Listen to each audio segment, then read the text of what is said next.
The sun beat down mercilessly on the dusty trail as Colton Shepard urged his chestnut mare forward through the unforgiving Texas landscape, his canteen nearly empty and his throat as dry as the cracked earth beneath him. When suddenly, a sound that did not belong to the desert wind reached his ears from somewhere deep within the canyon below. It was 1883, and Colton had been riding alone for 3 days since leaving San Elizario, a small border town where he had delivered a herd of cattle for a rancher who paid well and asked few questions. The journey back should have been straightforward, but something about that cry, faint and desperate, made him pull his horse to a stop at the canyon's edge. He listened, his hand instinctively resting on the worn leather of his saddle, squinting against the afternoon glare that painted the canyon walls in shades of amber and rust. There it was again. A woman's voice, calling out for help. Colton was 26 years old, lean and weathered from years of working cattle drives and breaking horses across the Southwest. His face bore the permanent tan of a man who lived under open skies, and his dark hair curled slightly at the ends where it brushed his collar. He had learned early in life that survival meant minding your own business, but he had also learned from his mother, God rest her soul, that turning away from someone in need was the quickest path to losing your humanity altogether. He dismounted and led his horse carefully down the rocky slope, taking his time to avoid loose stones that could send them both tumbling.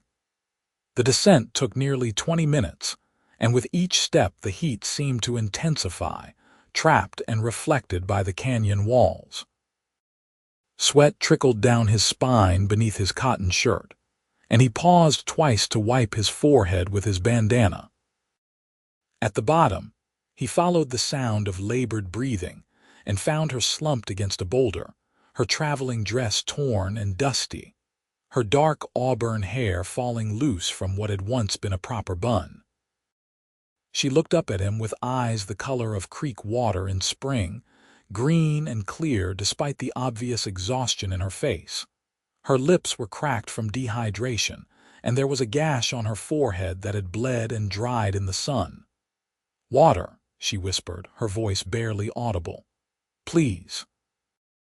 Colton knelt beside her immediately, uncapping his canteen and lifting it carefully to her lips. "Slow now," he said gently. "Too much too fast and you will just bring it back up." She drank in small sips, her hands trembling as they came up to steady the canteen. When she had taken enough, she leaned back against the rock and closed her eyes briefly, and he could see the effort it took for her to gather her strength to speak. "Thank you," she said, opening her eyes to look at him properly. "You are the answer to my prayers. I have been here since yesterday morning, and I thought I was going to die in this God-forsaken place." "What happened?" Colton asked, settling back on his heels and studying her. She was young, probably close to his own age, and even in her bedraggled state there was a refinement to her features that spoke of better circumstances than one would expect to find at the bottom of a Texas canyon. "How did you end up down here?"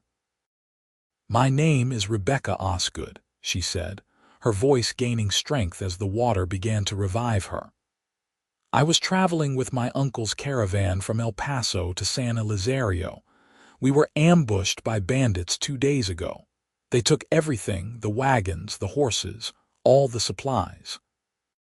My uncle and the hired men tried to fight them off, but they were outnumbered. I managed to hide in the rocks during the fighting, but when I came out, everyone was gone. Some had been taken, others had run off.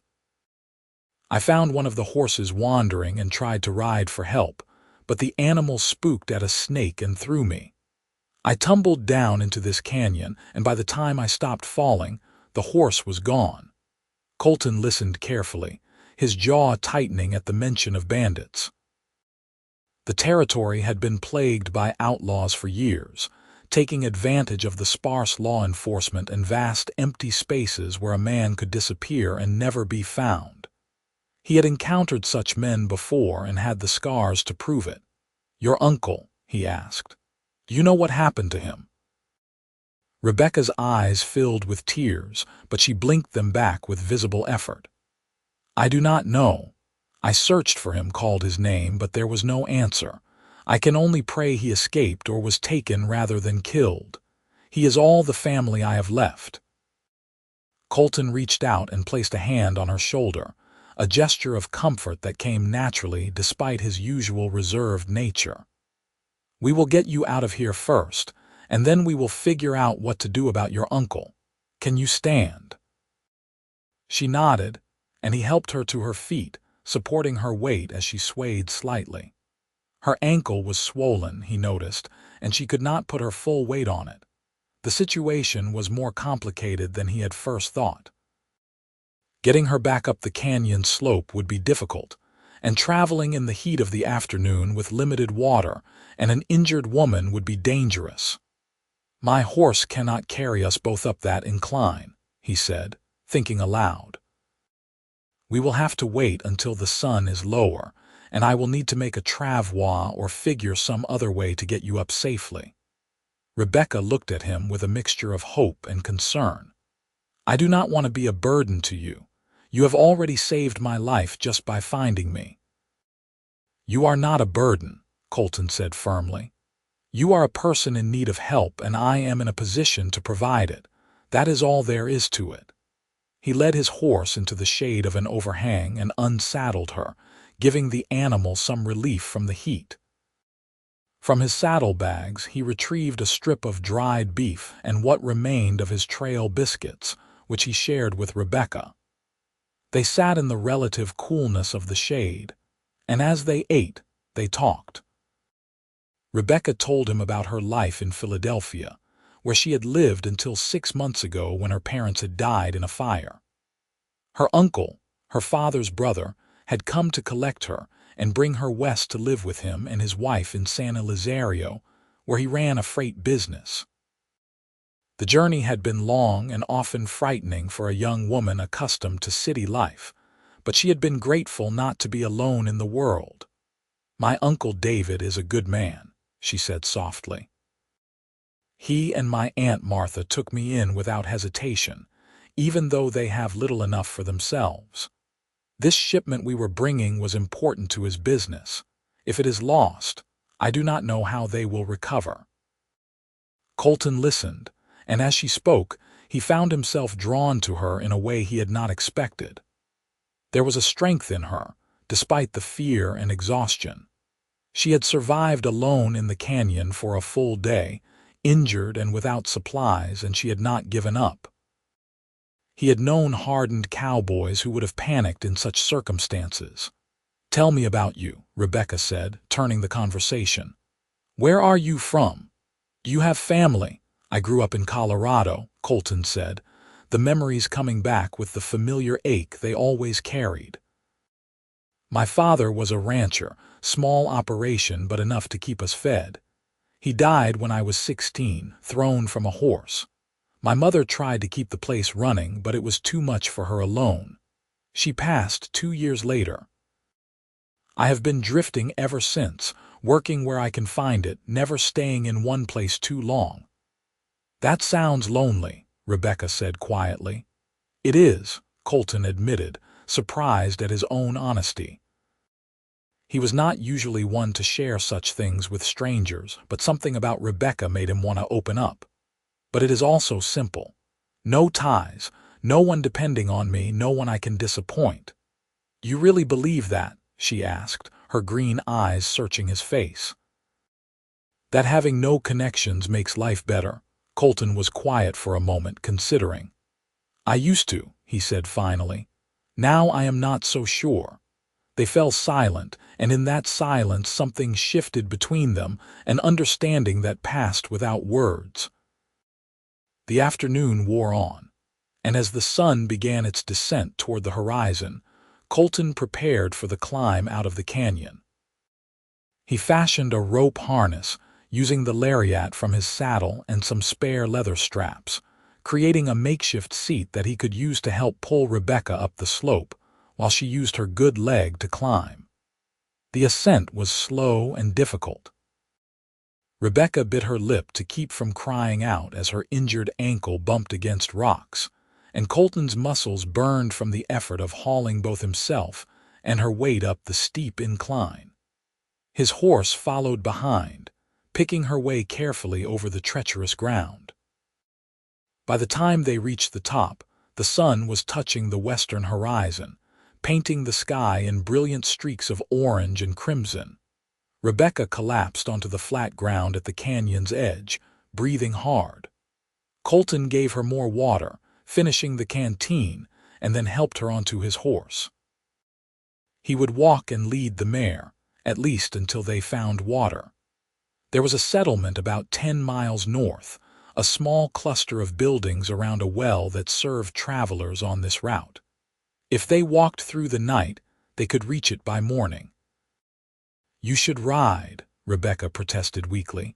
"You have done all the work." "I have walked farther on less," Colton said, and it was true.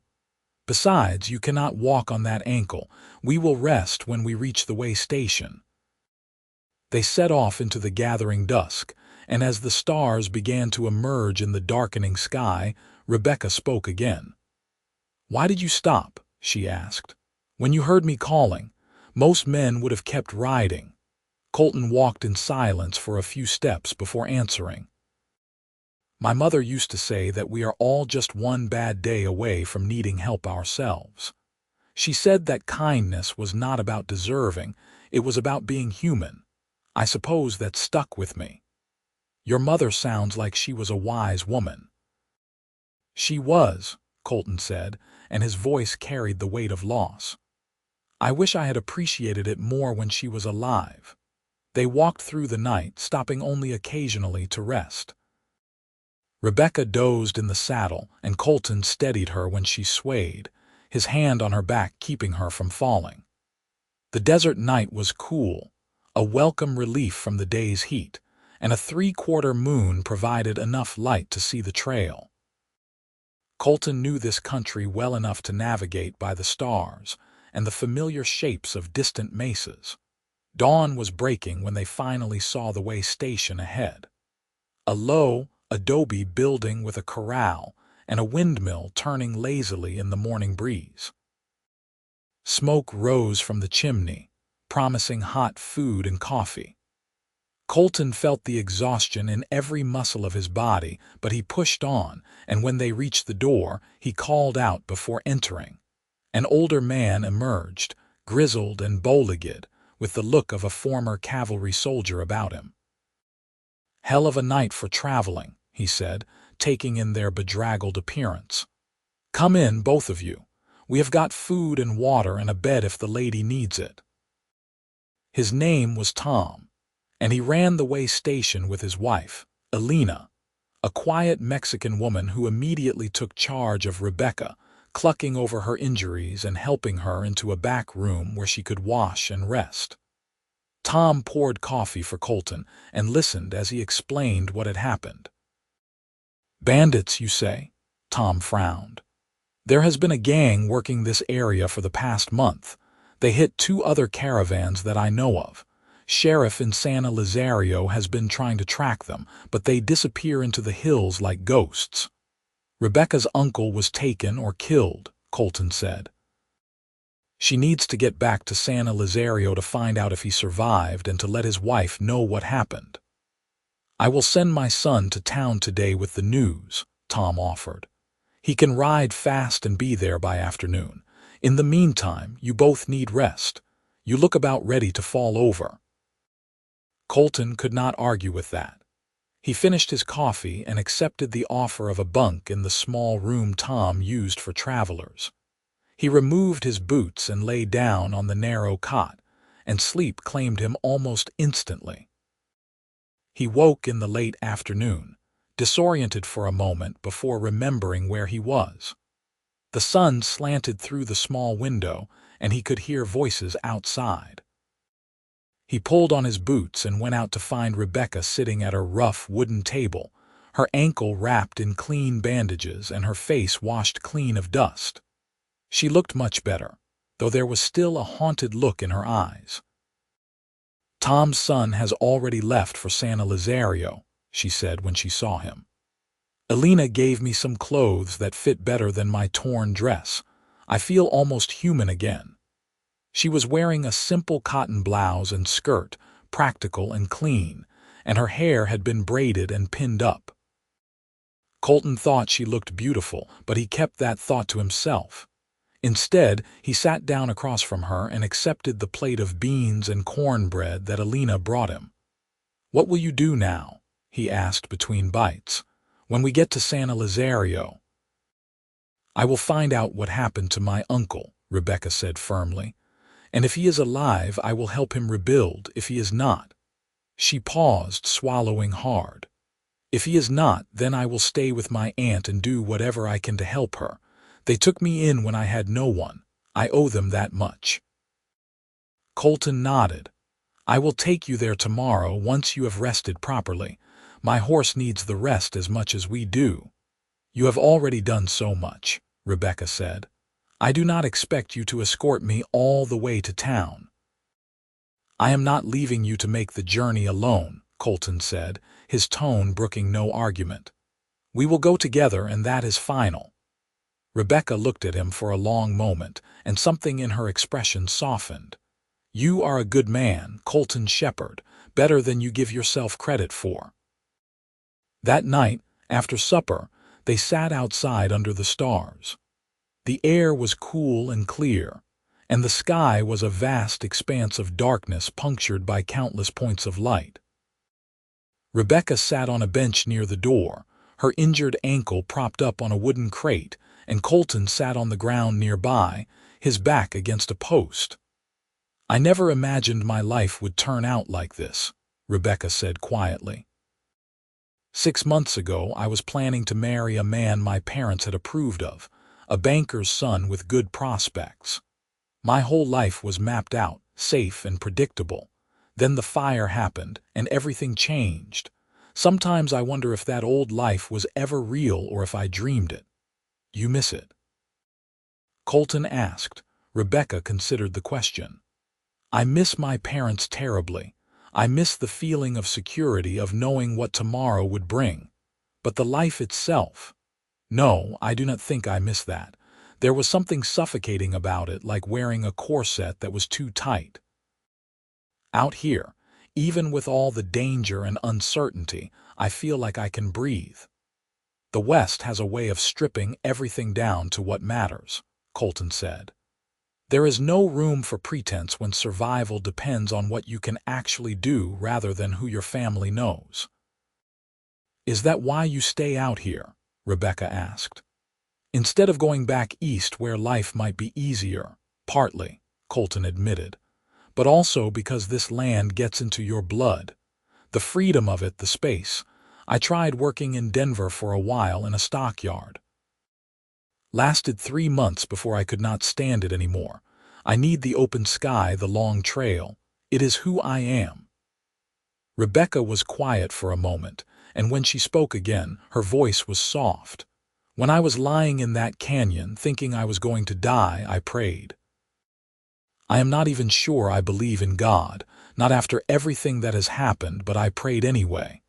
And then you appeared like something out of a story. You are the answer to my prayers, Colton. Whatever happens from here, I will never forget that." Colton felt something tighten in his chest, an emotion he could not quite name. He turned to look at her, and in the moonlight her face was luminous, her eyes reflecting the stars. "I am just a man who happened to be riding by," he said, but the words felt inadequate even as he spoke them. "You are more than that," Rebecca said. "You could have left me there. You could have given me water and gone for help instead of spending hours getting me out of that canyon yourself. You shared your food, walked all night instead of riding, and now you are planning to escort me the rest of the way to town. That is not just a man who happened to be riding by. That is a man who cares." Colton did not know what to say to that, so he said nothing. But he felt the truth of her words settling into him, and he realized that somewhere in the past day and night, Rebecca Osgood had become more than just someone he was helping. She had become someone he cared about, someone whose well-being mattered to him in a way that went beyond simple human decency. They sat together in comfortable silence, and when Rebecca finally announced she needed to sleep, Colton helped her back inside and wished her good night. He stayed outside a while longer, thinking about what lay ahead and what it might mean. The next morning they set out for San Elizario. Alina had packed food for the journey, and Tom had provided an old mule for Rebecca to ride so that Colton could mount his own horse. The journey took most of the day, following the road that wound through the desert landscape. They passed other travelers, a few freight wagons and a stagecoach, and once they saw a group of vaqueros driving cattle in the distance. As they rode, they talked about everything and nothing. Rebecca told him stories about growing up in Philadelphia, about the grand houses and the social events that had filled her youth. Colton told her about breaking wild horses, about sleeping under the stars and waking to find coyotes watching from the ridgeline, about once seeing a dust storm so large it turned day into night.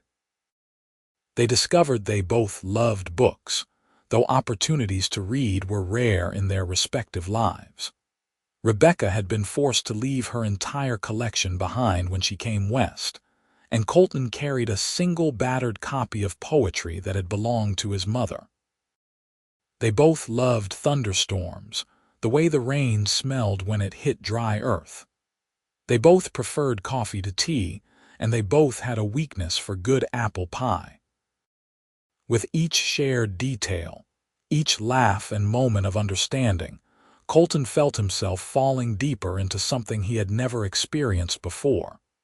It was not just attraction, though he could not deny that Rebecca's beauty affected him. It was a connection, a sense of recognition, as if he had found someone who saw the world through similar eyes despite their very different backgrounds. By the time San Elizario came into view in the late afternoon, Colton knew with certainty that saying goodbye to Rebecca Osgood was going to be one of the hardest things he had ever done. San Elizario was a dusty border town of adobe buildings and wooden storefronts, clustered around a small plaza with a church at one end. The streets were busy with afternoon commerce, women shopping with baskets, men conducting business, children running between buildings. Colton and Rebecca rode through the center of town, drawing curious glances, and stopped at the sheriff's office. The sheriff was a thick-set man with a gray mustache and tired eyes. His name was Sheriff William Morrison, and he listened gravely as Rebecca explained who she was and what had happened to her uncle's caravan. "We found the remains of the camp," the sheriff said, his voice heavy with bad news. 3 dead, all the hired guards. No sign of David Osgood or the other 2 men who were with him. We tracked the bandits east toward the mountains, but we lost the trail in the rocky country.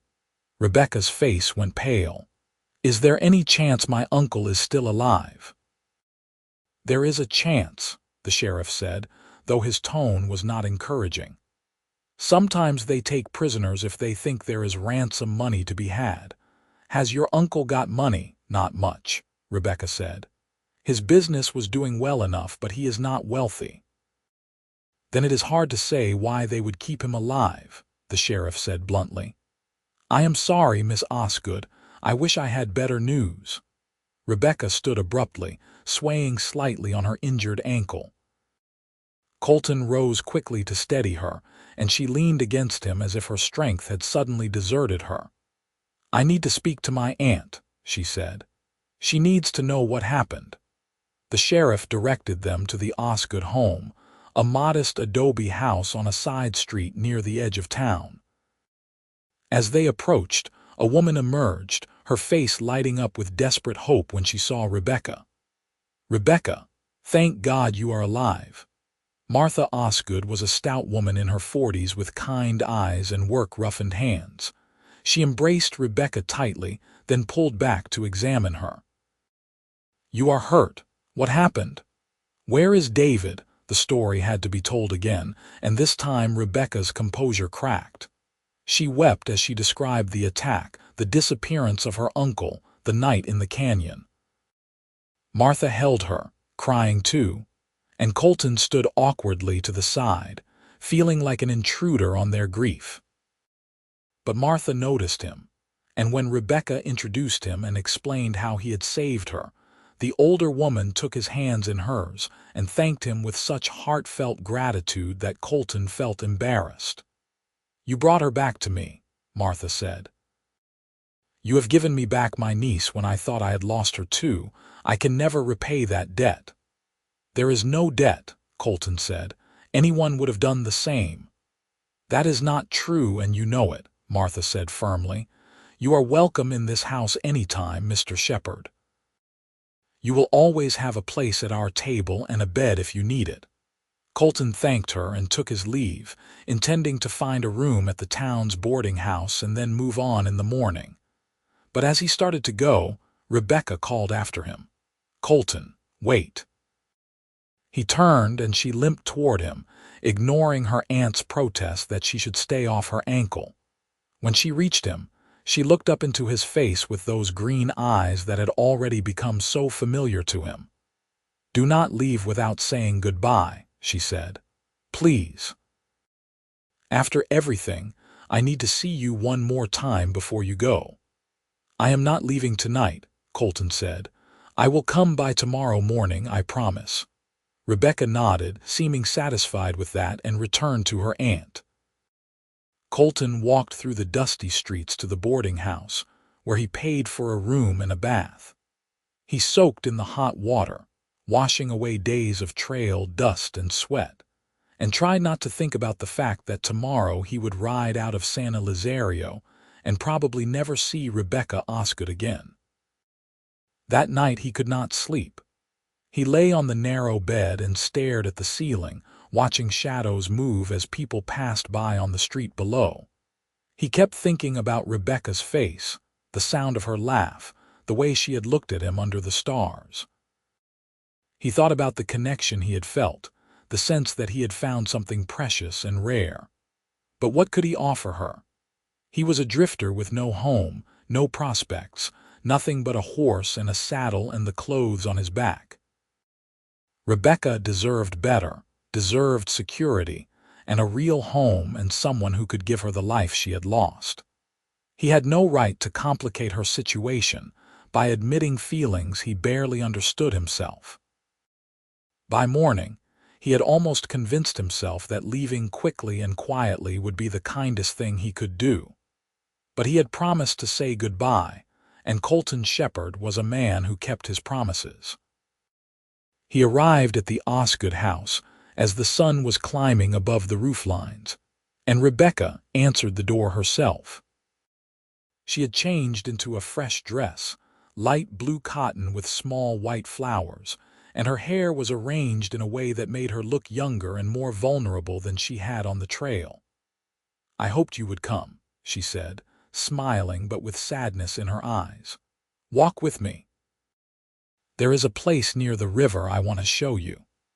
They walked slowly to accommodate her ankle, through the quiet morning streets to where the Rio Grande flowed past the town. The riverbank was lined with cottonwood trees, their leaves rustling in the breeze, and the water moved with a quiet rushing sound that was soothing after the silence of the desert. Rebecca led him to a spot where someone had placed a wooden bench, and they sat together looking out at the water. For a long moment neither of them spoke, and the silence was heavy with all the things that were not being said. "I do not want you to go," Rebecca finally said, her voice barely above a whisper. "I know that is selfish of me. You have your own life, your own path, but I need to say it anyway. I do not want you to go." Colton felt his carefully constructed resolve crumbling. "Rebecca, let me finish," she said, turning to face him. "I know we have only known each other for a few days. I know that in any normal circumstance this would be ridiculous to even talk about. But these are not normal circumstances. You saved my life, Colton. You cared for me when I was helpless. You listened to me, talked with me, made me feel like I was not alone in the world. And somewhere in those hours riding across the desert, I started to fall in love with you."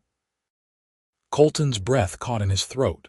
He stared at her, seeing the truth of her words in her eyes, and his heart felt like it was being squeezed in a vise. "I have nothing to offer you," he said, his voice rough with emotion. "I am a cowboy who lives out of a saddlebag. I have no home, no money to speak of, no prospects.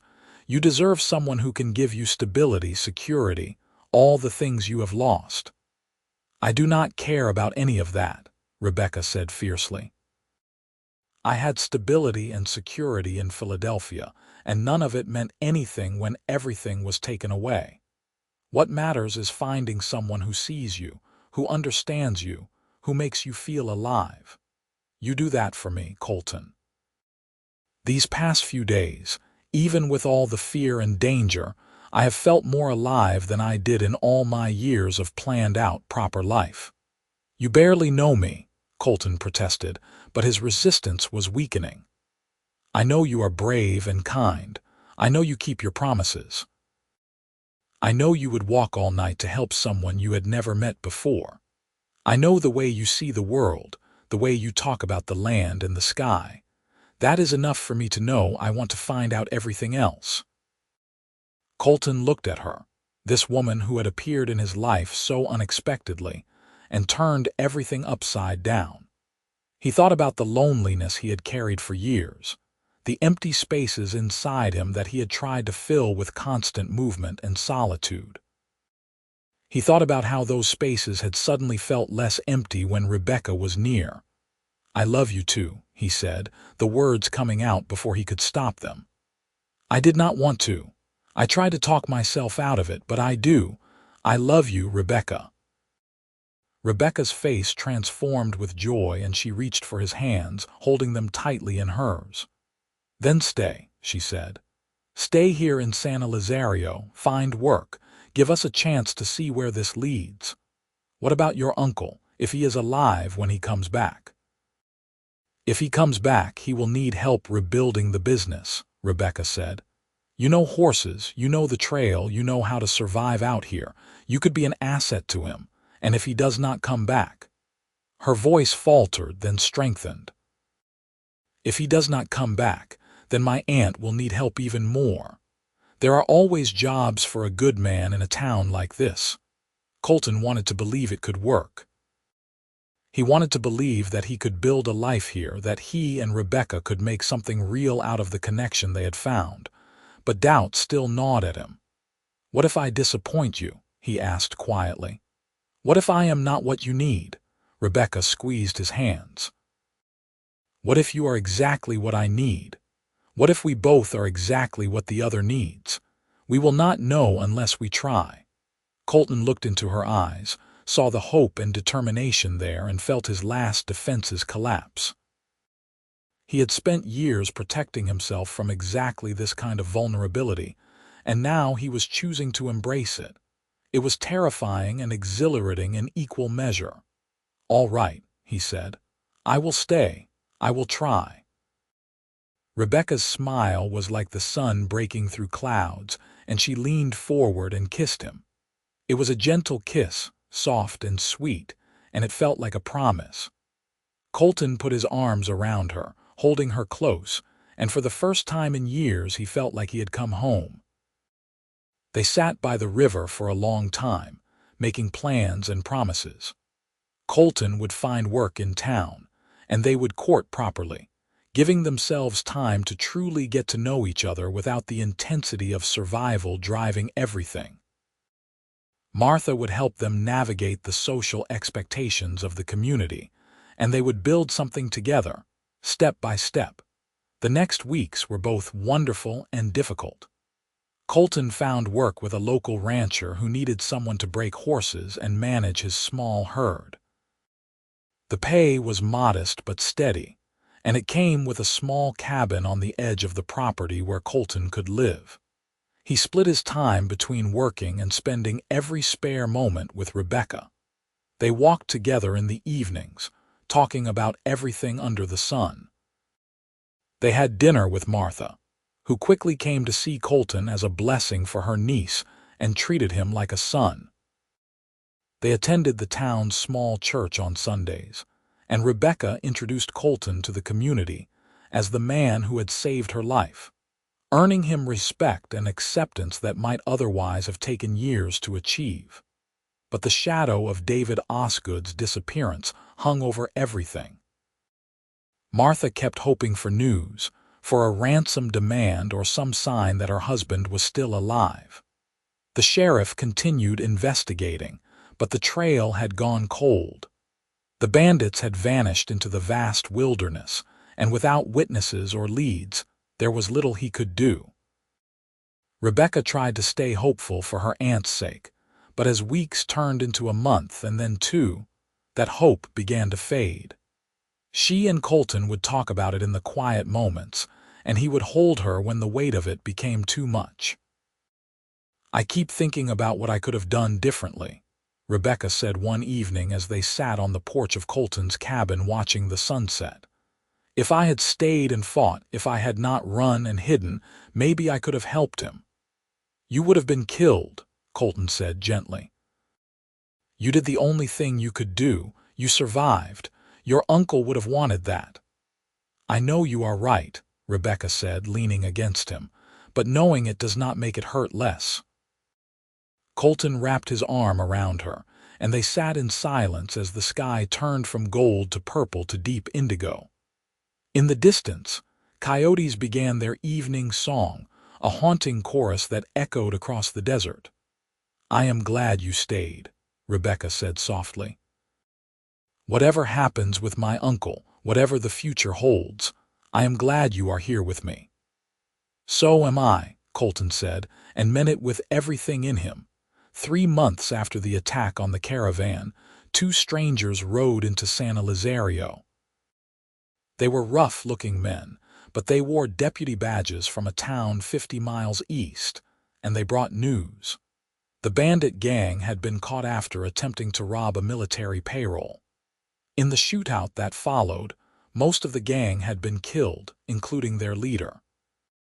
The few who survived were in custody, and one of them had information about David Osgood. Sheriff Morrison brought the deputies to the Osgood house, and Colton and Rebecca were there when they delivered the news. David Osgood was alive. He had been held prisoner in a canyon hideout, along with 2 other men from different raids.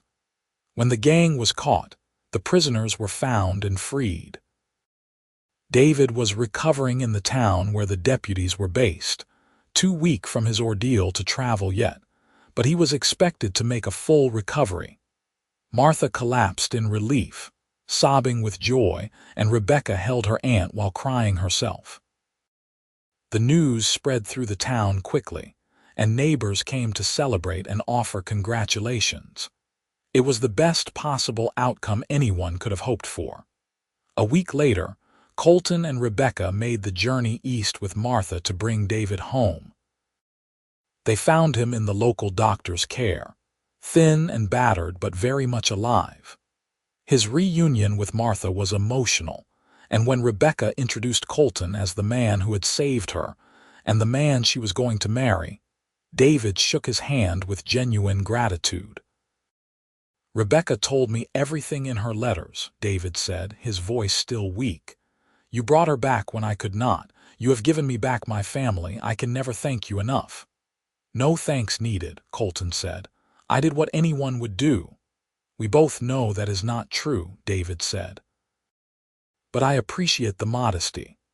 Rebecca also tells me you have been working for Frank Patterson. When I get back on my feet, I want to offer you a position with my freight company. I need someone I can trust, and there is no one I would trust more than the man who saved my niece." Colton was touched by the offer.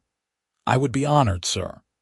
The journey back to San Elizario was slow to accommodate David's condition, but it was filled with joy.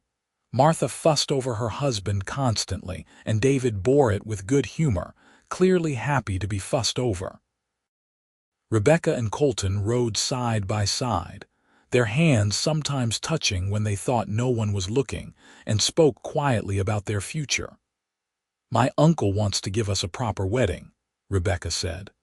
"Not right away, he wants to recover and get the business back on track first. But he is talking about next spring, something big enough for the whole town." "That is a long time to wait," Colton said with a smile. "I was hoping to marry you sooner than that." "I was too," Rebecca admitted, "but I think he needs this. After everything that has happened, he needs something good to focus on, something to celebrate. And honestly, after losing my parents, it would mean everything to have my uncle walk me down the aisle." "Then we will wait," Colton said. "I have waited this long to find you. I can wait a little longer to make it official." But they did not wait for everything. 2 months after David's return, with the freight business beginning to recover and Colton now working as David's right hand, Colton and Rebecca were married in a small private ceremony with just family and a few close friends. They had decided that while the big celebration would come in the spring, they did not want to wait any longer to start their life together. The ceremony took place in the church at sunset, with the stained glass windows casting colored light across the worn wooden pews. Rebecca wore a simple white dress that Martha had sewn, and Colton wore the new suit he had bought for the occasion, the first suit he had owned in years. David gave Rebecca away, still thin but growing stronger, and Martha cried tears of joy throughout the ceremony. When the priest asked Colton if he took Rebecca to be his wife, he answered with a firm "I do" that carried all the certainty in his heart. When Rebecca made her vows, her voice was clear and strong, and when their eyes met, Colton saw his own joy reflected back at him. Their wedding night was spent in the cabin that would be their home, at least for now. David had offered them a room in his house, but they both preferred the independence of their own place. It was small and simple, but Rebecca had made it comfortable, adding curtains and rugs and small touches that transformed it from a bachelor's quarters into a real home. They lay together in the darkness, wrapped in each other's arms, and talked about the future they would build. Colton traced patterns on Rebecca's arm and told her all the things he had dreamed about, things he had never dared to want before. A family of their own, children to raise, a piece of land where they could put down real roots.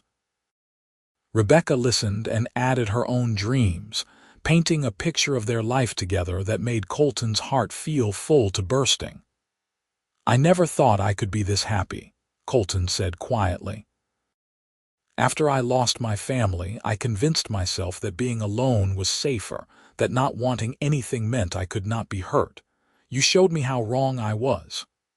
"You saved my life in that canyon," Rebecca said, turning to look at him in the dim light. "But you did more than that.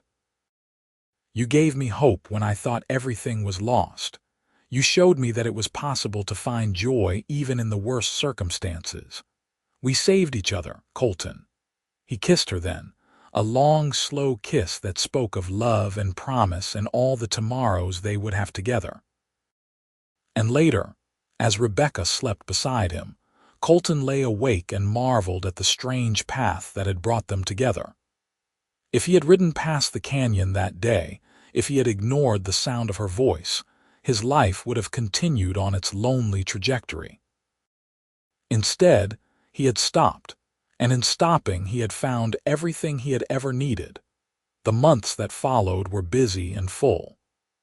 The spring wedding David had planned turned into a huge celebration, with half the town attending and music and dancing that lasted well into the night.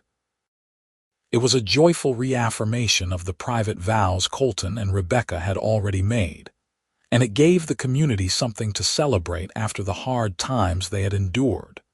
David's business prospered, and with Colton's help, it grew larger than it had been before the attack. Colton's knowledge of the trails and his skill with horses made him invaluable, and David came to rely on him not just as an employee but as a partner and a son. The two men formed a strong bond, united by their love for the women in their lives and their shared determination to build something lasting. Rebecca threw herself into life in San Elizario with enthusiasm. She helped Martha with charitable work in the community, teaching children to read and organizing supplies for families in need. She also worked alongside the men in the freight business, keeping books and managing correspondence, proving herself to be as capable with numbers as Colton was with horses. In the evenings, Colton and Rebecca would return to their cabin and talk about their days, sharing the small details that made up a life. They discussed plans for expanding the cabin, adding rooms for the children they hoped to have. They talked about buying land someday, building a ranch where they could raise horses and cattle. They dreamed together, and those dreams felt real and possible in a way that nothing in Colton's previous life ever had. A year after their wedding, Rebecca announced that she was pregnant. The news filled Colton with a mixture of joy and terror. He was going to be a father, something he had barely dared to imagine. All his old fears rose up. What if he failed? What if something happened to Rebecca or the baby? What if he was not strong enough to protect them? But Rebecca met his fears with calm certainty. "We will face whatever comes together," she said, taking his hands in hers. "Just like we have faced everything else. You are not alone anymore, Colton. Neither of us is alone." Her words steadied him, and he focused on preparing for the baby's arrival. He added a room onto the cabin, working in the evenings and on Sundays to get it ready. He built a cradle from oak wood, sanding it until it was smooth and perfect. Martha and Rebecca sewed blankets and tiny clothes, and David quietly set aside money to help support his future grandchild. When Rebecca went into labor on a hot August day, Colton thought he might lose his mind from worry. The midwife banished him from the cabin, and he paced outside for hours while Martha and the other women attended to Rebecca. David found him and made him sit down, sharing a flask of whiskey and telling stories about when his own children had been born, children who had not survived past infancy, losses that made his love for Rebecca even more precious. "It is always frightening," David said quietly, "bringing a new life into the world, but your Rebecca is strong. She survived that canyon, survived losing her parents, survived everything that has come at her. She will get through this too." When the baby's cry finally pierced the air, Colton jumped to his feet and Martha appeared in the doorway with a huge smile. "You have a son," she announced, "and Rebecca is fine. Both of them are fine." Colton went inside on shaking legs and found Rebecca propped up in bed, exhausted but glowing, holding a tiny bundle wrapped in one of the blankets she had made. She looked up at him with tired joy and held out the baby. "Meet your son," she said softly. Colton took the baby carefully, terrified of dropping him or holding him wrong, and looked down at the small red face. The baby's eyes were closed, and his tiny fists waved in the air. He was perfect and fragile and absolutely real, and Colton felt something crack open inside his chest, a wellspring of love so powerful it almost hurt. "We should name him after your father," Rebecca said. "What was his name?" "Charles," Colton said, his voice thick with emotion. "Charles Shepard." "Then this is Charles Shepard II, Rebecca said. "Our son." Colton sat on the edge of the bed, still holding the baby, and Rebecca leaned against him. They stayed like that for a long time, the three of them together, while outside the sun set and the world continued on without them. The years that followed were the happiest of Colton's life. Charles grew into a sturdy boy with his father's dark hair and his mother's green eyes. 2 years after Charles was born, Rebecca had a daughter they named Rose, who was quiet and serious even as a baby. 3 years after that came another son, James, who was loud and adventurous and kept them all on their toes. The cabin grew with the family, expanding room by room until it was a proper house. David's freight business continued to prosper, and eventually he made Colton a full partner, recognizing that much of their success was due to Colton's tireless work and good judgment. They bought land together, a large tract outside of town where they built a new headquarters for the business, and Colton started raising horses. Martha and David grew older gracefully, doting on their grandchildren and taking joy in the family that had grown around them. Rebecca often said that her aunt and uncle had given her a second chance at family, and she was determined to give them the happiness they deserved in return. Colton never forgot the day he found Rebecca in the canyon, and sometimes when life got busy and routine, he would remember that moment when he heard her voice calling out and made the decision to stop. It was the best decision he had ever made, the pivot point on which his entire life had turned. On their 10th wedding anniversary, Colton took Rebecca back to the canyon where they had met. They rode out together, leaving the children with Martha and David for the day, and stood at the edge looking down at the spot where Rebecca had waited for rescue. "Hard to believe it has been 10 years, Rebecca said, slipping her hand into Colton's. "Sometimes it feels like yesterday, and sometimes it feels like a whole lifetime ago." "You told me I was the answer to your prayers," Colton said, remembering. "But you were the answer to mine too, even though I did not know I was praying." Rebecca leaned her head on his shoulder. "We were both lost in our own ways, you in the desert, me in that canyon, and we found each other." "Best thing that ever happened to me," Colton said simply. They stood in silence for a while, remembering and grateful, and then they rode back toward home. Their house was visible in the distance, smoke rising from the chimney where Martha was cooking dinner. The corrals were full of horses, and Colton could see David's wagon near the barn. It was a life he could never have imagined that day when he was just a drifter passing through, and it was more than he ever thought he deserved. As they approached, their children ran out to meet them, Charles leading the way with Rose and James close behind. They were shouting with excitement about something that had happened while their parents were gone, and Rebecca laughed at their enthusiasm.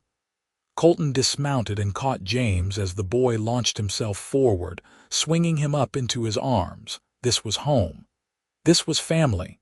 This was everything. Years continued to pass, marked by the ordinary milestones of a life well lived. Charles grew tall and strong, taking to the horse business with natural skill. Rose proved to have a gift for numbers and began helping with the business accounts while still in her teens.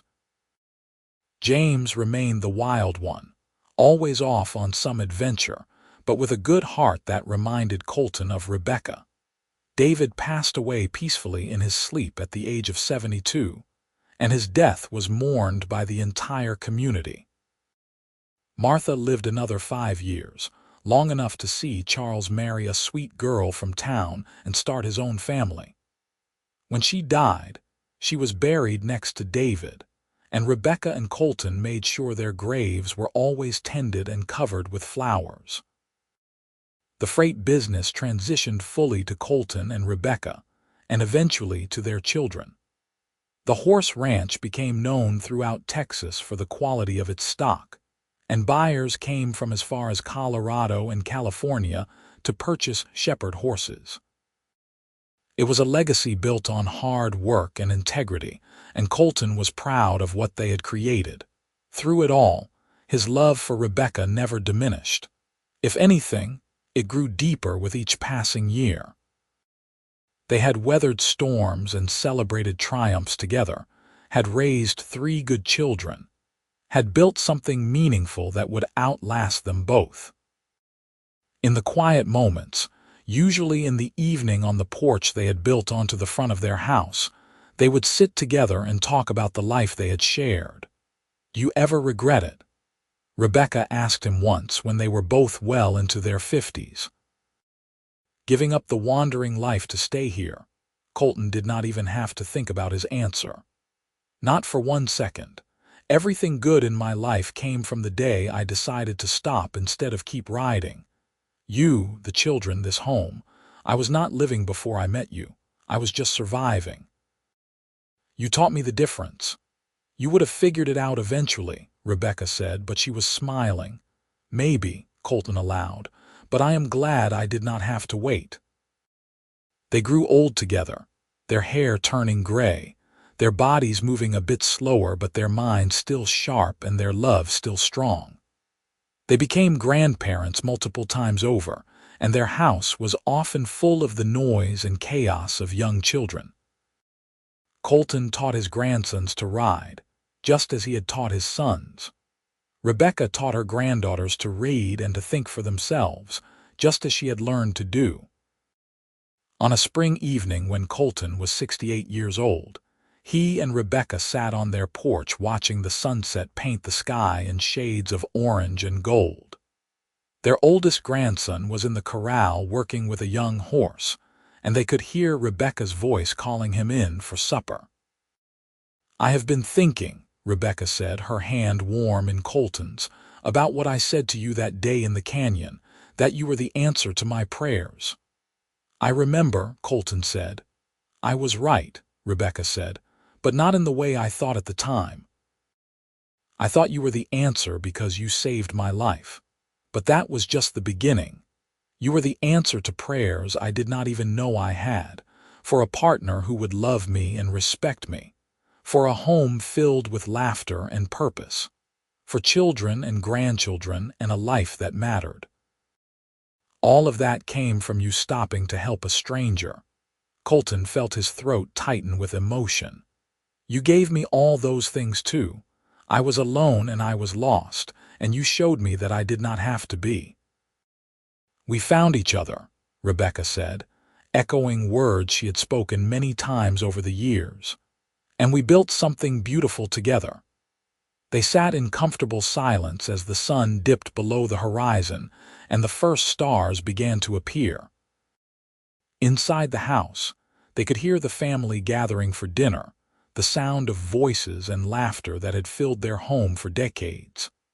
It was the sound of a life well lived, of love that had multiplied and spread to touch many lives. When they finally rose to go inside, moving slowly but steadily, Colton paused and pulled Rebecca close, kissing her with the same tenderness he had felt on their wedding night all those years ago. She kissed him back, and for a moment they were young again, standing by the Rio Grande and promising each other forever. "I love you," Colton said, words he had spoken countless times, but that never lost their meaning. "I love you too," Rebecca replied. "Always."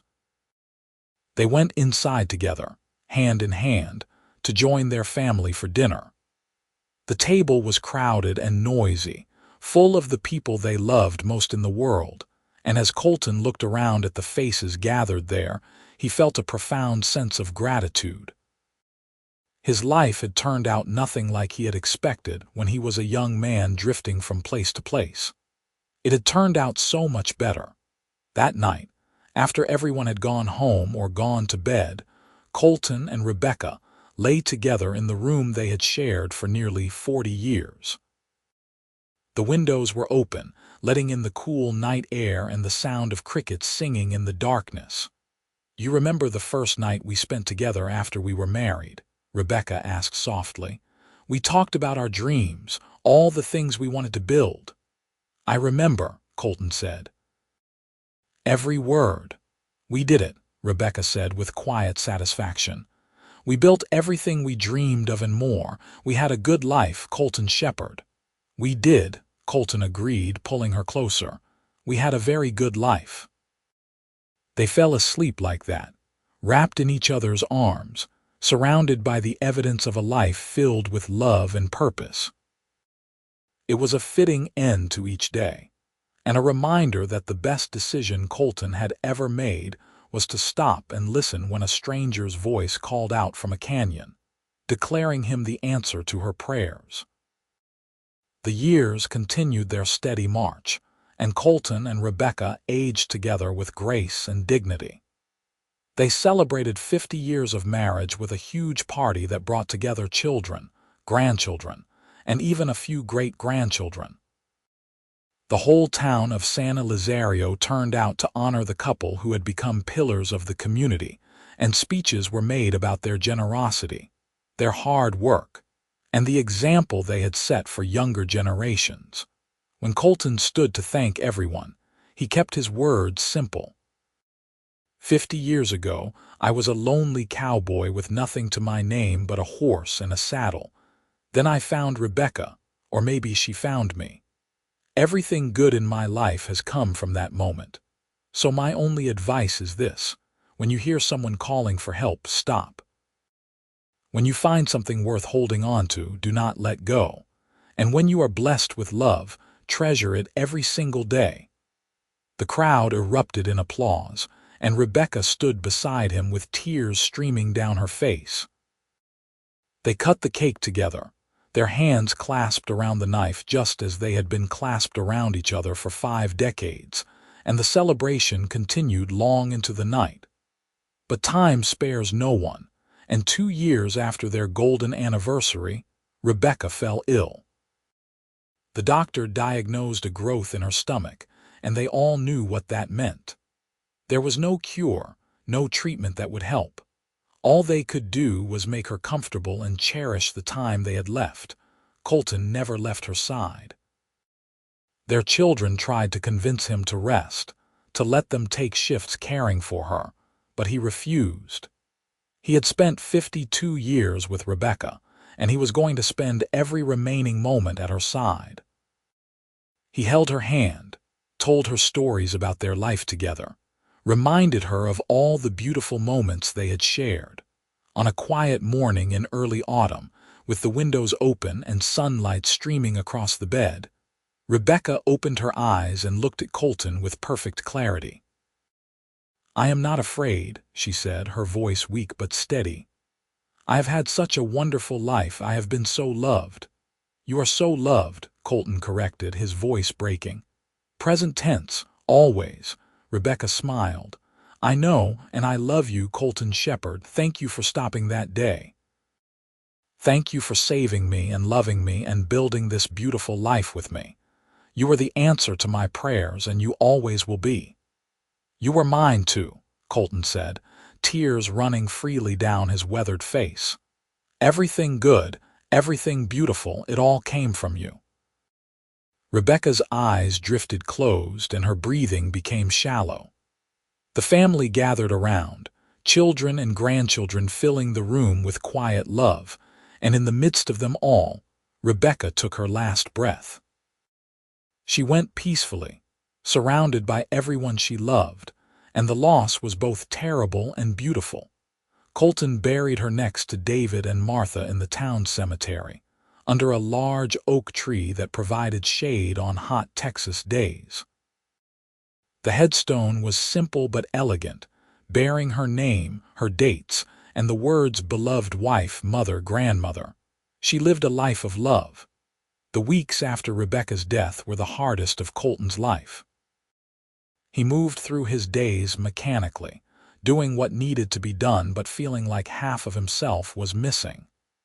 His children worried about him, but they understood that grief could not be rushed or avoided. It had to be lived through. Slowly, very slowly, the sharp edge of pain dulled into an ache that Colton learned to carry with him.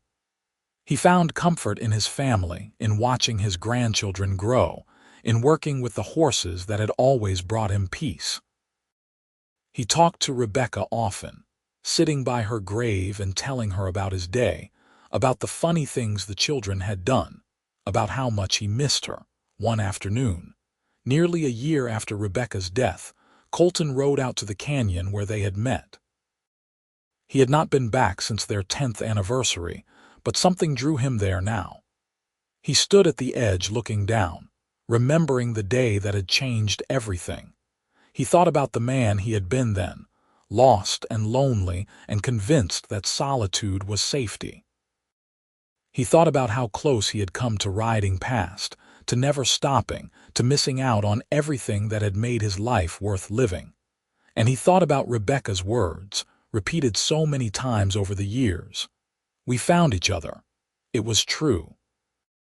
Against all odds, in the middle of the vast Texas desert, two lost souls had found each other and built something lasting. The love they had shared had rippled outward, creating family and community and meaning that would continue long after they were both gone.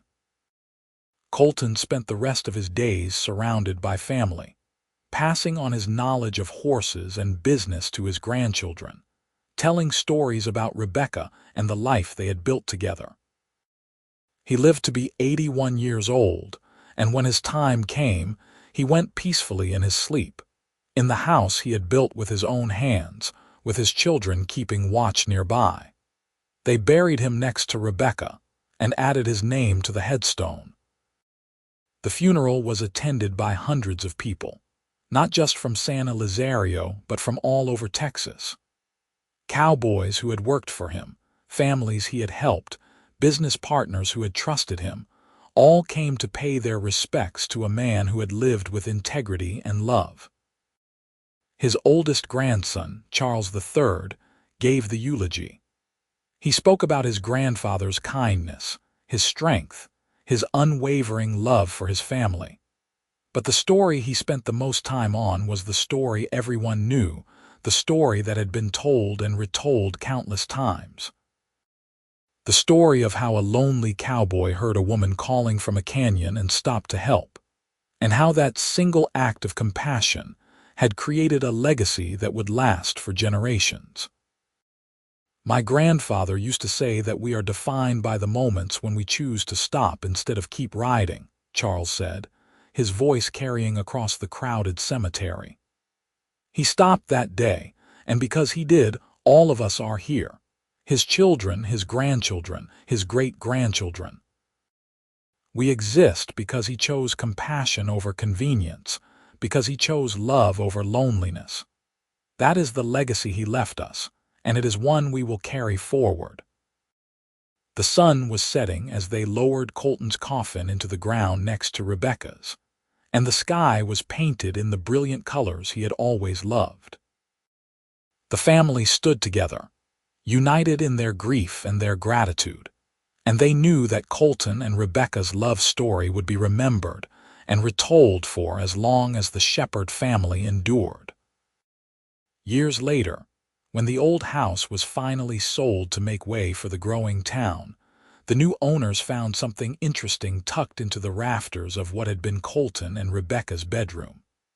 It was a small wooden box, carefully wrapped in oilcloth, and inside were letters.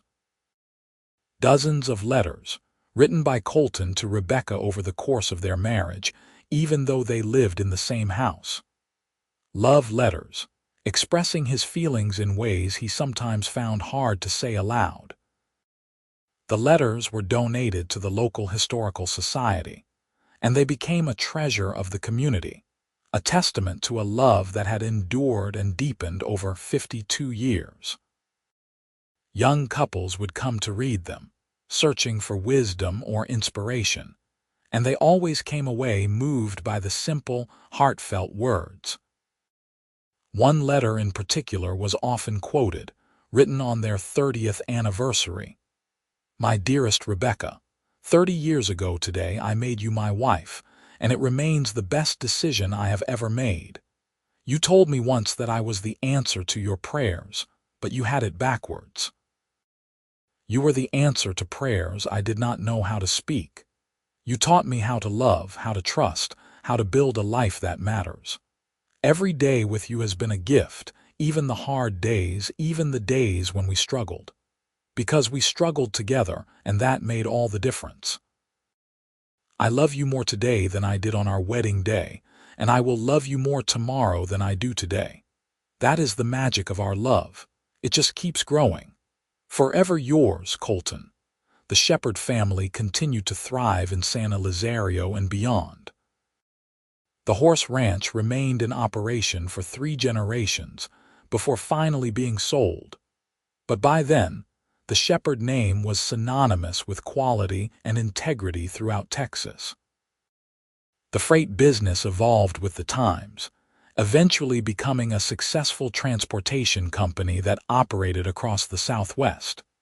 But more than the business success, more than the property or the money or the recognition, what endured was the story.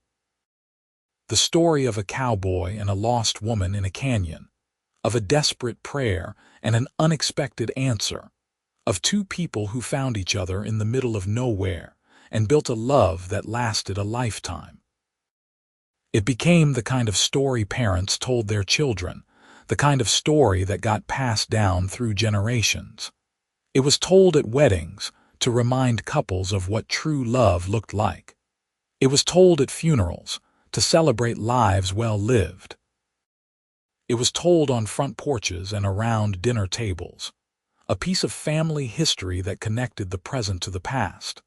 And always, the story ended the same way, with Colton and Rebecca together, their love having created something that death could not diminish. They had found each other, loved each other, built a life together, and in doing so had proven that sometimes the best things in life come from the simple choice to stop and help a stranger in need. In the town of San Elizario, where the story had begun, there stands a small memorial in the main plaza. It is a simple bronze plaque mounted on a stone, and it tells the story of Colton Shepard and Rebecca Osgood. The inscription reads, "In 1883, a cowboy heard a woman's cry for help and made the choice to stop. That choice changed 2 lives and created a legacy of love, family, and service that enriched this community for generations.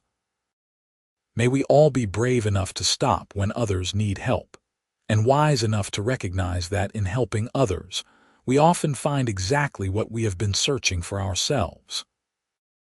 Every year on the anniversary of their wedding, descendants of Colton and Rebecca gather at the memorial to lay flowers and tell stories. The tradition has continued for decades, a living testament to a love that started in the most unlikely of places and grew into something beautiful and lasting. The canyon where Rebecca was found remains largely unchanged, a rugged cut in the Texas landscape where the same winds blow and the same sun beats down. But sometimes, when tourists or locals pass by, they stop and look down into the depths, remembering the story of the woman who was lost and the man who found her. They think about the power of compassion, the importance of choosing to help, and the way a single moment can change the course of a life. And in that way, Colton and Rebecca's love story lives on, not just in the memories of their descendants, but in the hearts of everyone who hears it and is reminded that love can be found in the most unexpected places, and that the best answers to our prayers sometimes come in forms we never anticipated. Their story is a reminder that in a world that often encourages us to keep moving, to mind our own business, to protect ourselves above all else, there is profound beauty in stopping, in helping, in opening our hearts to the possibility of connection. Colton could have ridden past that canyon. Rebecca could have given up hope, but neither of them did, and the result was a love that created ripples extending far beyond their own lives. That is the true legacy of Colton Shepard and Rebecca Osgood, not just the family they created or the businesses they built, but the example they set. An example of compassion, of courage, of commitment. An example that proves that sometimes the answer to our prayers comes riding out of the desert on a dusty trail, and all we have to do is be brave enough to recognize it when it appears.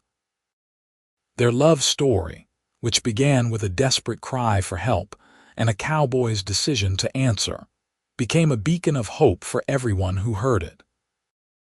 It showed that true love was not just about romance, but about choosing each other every day, about building something together through hard work and dedication, about creating a life filled with meaning and purpose. And so the story continues to be told, generation after generation, a gift from two people who found each other in the wilderness and chose to build something beautiful together. Colton and Rebecca Shepard, forever remembered, forever loved, forever the proof that the best things in life come from the moments when we choose to stop and listen when someone calls out for help. In the end, they were both right. Colton was the answer to Rebecca's prayers, and Rebecca was the answer to his. They saved each other, loved each other, and created a legacy that would outlast them both. And that, as their great-great-grandchildren would say when telling the story, is what true love looks like.